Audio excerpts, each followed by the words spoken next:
Hey, this is Max. Welcome back to another CSR2 video.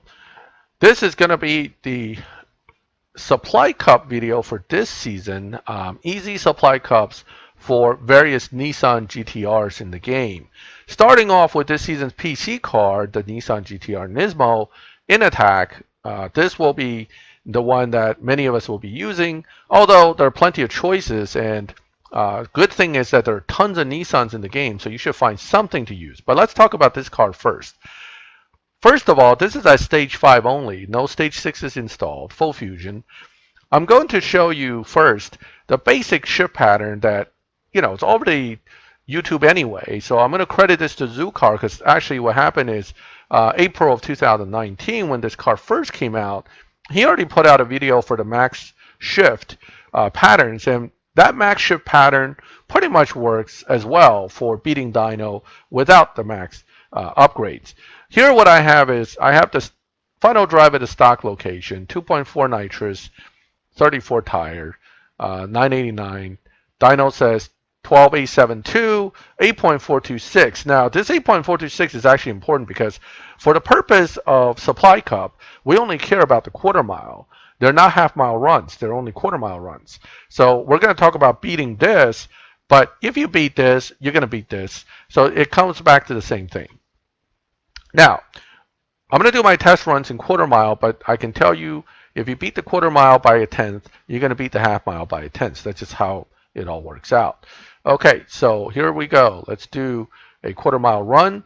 We'll use the max Evo or fully max shift pattern, and you can see it still works without being fully maxed at stage 5 full fusion. If you don't have full fusion, then that's different. Your shift pattern may be affected. If you have 1 or 2 stage 6s, the shift pattern may be affected, but probably not by much. So according to Zukar, you shift at 26 to second, and then you hit nitrous in third, and it's pretty much just perfect or deep good or whatever to the end. By doing that shift pattern, you should beat dyno. That's what is said, and it's proven to be the case. You will beat dyno. So here you go, 8.426. If you like maximum shift, maxed out car shift patterns and info, I highly suggest you to check out Zukar's channel. He's very good with that. Other YouTubers like Mills also periodically put up the same kind of information. So check around. Not just one guy's going to have all the information. I believe Danny Lightning just put up a video recently as well, also about beating the dyno with shift pattern. So look around, plenty of information, but that's beating dyno with the shift pattern. So if the car already beats dyno with shift pattern, supply cup should be easy, right? You shouldn't have to worry about tuning it to beat it at this point. That's correct. But I'm going to show you anyway because that's what I do. So for me, because I'm playing multiple accounts simultaneously all the time, I always look for the easiest way to get something done, simply because I tend not to be able to put 100% attention on something, especially something repetitive like the supply cup.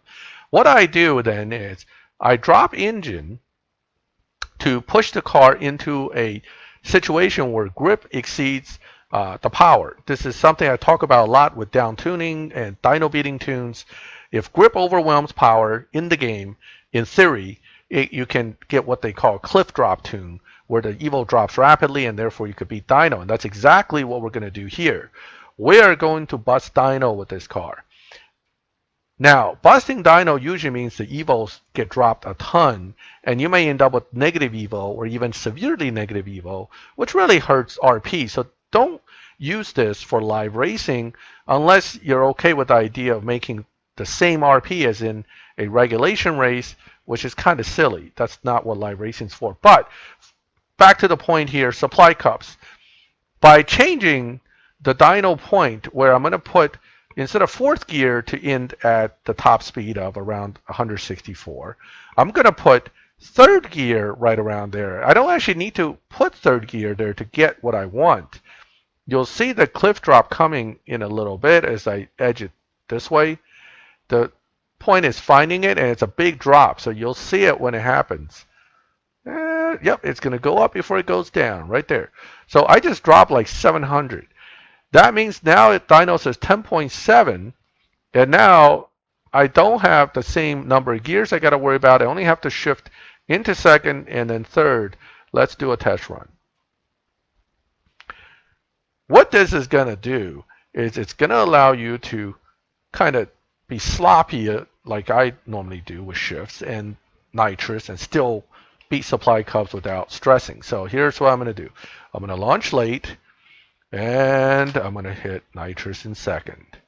And I'm just going to watch it run through, do my little lazy shift, and I'm done.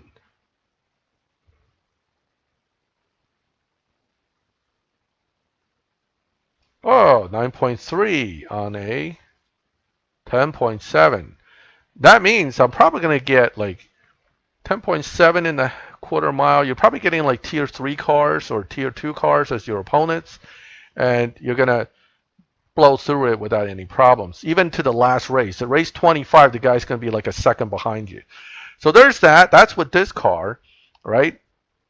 Pretty easy, dyno busting, or you can just give yourself a little bigger challenge by driving it normally with the shift pattern, and you'll beat the whole supply cup no problem. You'll beat it full stock too if you know how to shift.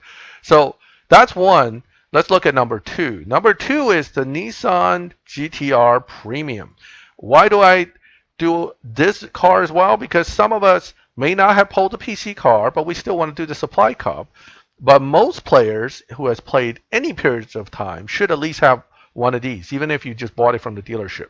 Now, if you bought it from the dealership, the main problem is that the car will tune differently. So you can't rely on my setup, but you can try the strategy to see if it'll work for you. Again, stage 5 only. I don't put any stage 6s in.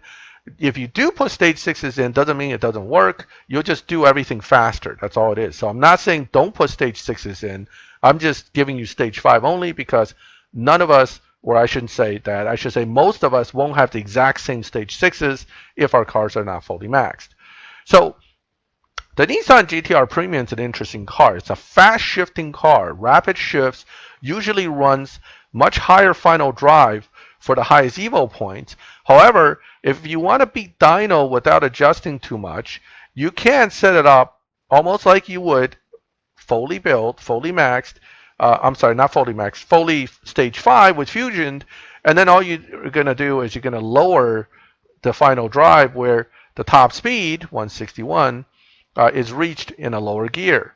So I'm going to move fourth gear here as one strategy, or that might be too extreme. Let's put it closer to fifth. Fifth gear at 151 would be around here.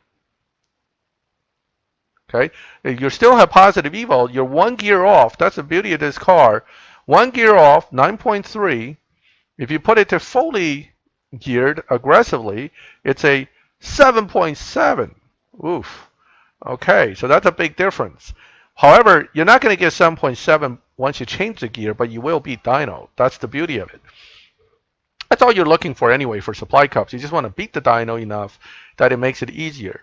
You could put it at 7.7 if you if you got ninja fingers and you shift really fast, you can still do the supply cups at full evo. But here we go. Now you don't want to launch dead on perfect. You'll get a 0 RPM drop, and then same thing, nitrous, and just kind of shift through the gears, let it run. And here we go, 8.9. 8.9, 9.0. Let's just say 9.0 because that's always a little off. 8.975, not bad. 8.975 on a 9.3 dyno. Now you got a 4/10 margin. You're beating dyno. You're doing good. Now, obviously, this margin increases substantially if you go to that gear instead of this gear. But your car is also going to dyno a lot slower. I don't want to make it too slow because then supply cups take too long.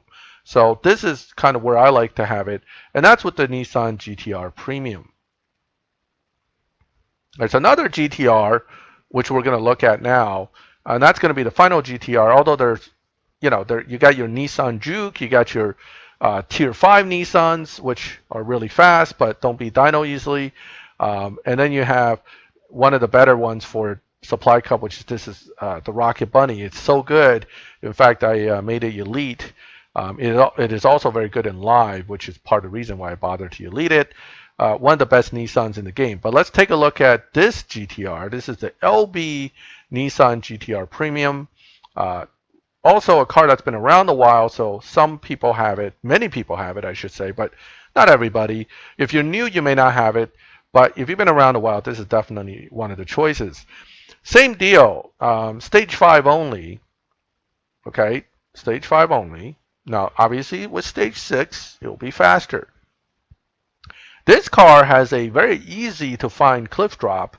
It's one of those cars that just does well with, cliff drop tunes because it, in fact, can hit its cliff drop point very easily in the 30s here at stage 5. So it runs 8.464, 13.7 with this setup.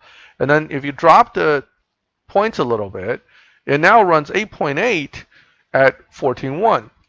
So it's about a 4/10 drop with just a few click of the tire. And let's test run it and see if it in fact still can keep its original dyno. One of the things about this car is you launch it and hit nitrous right away and try to catch that first gear. That's usually the best way to drive it. Let's see, go here, boom, nitrous. Oh, kind of late on that, but it should be all right. Yeah, try to catch that first shift if you can because it's definitely more helpful that way. And what we did is we ran an 8.4 on a dyno that is 8.8. So 8.4, 8.8, 410, same thing. Now, that was 8.48, so it's actually 3/10 and change. But again, I screwed up the first shift, so it should be about a 4/10 margin. 4/10 margin will get you through supply cups very easily. It's usually a little better than 1/10 margin because you don't feel like the opponents are going to be that close to you at the end of the supply cup. So it's definitely one of the options.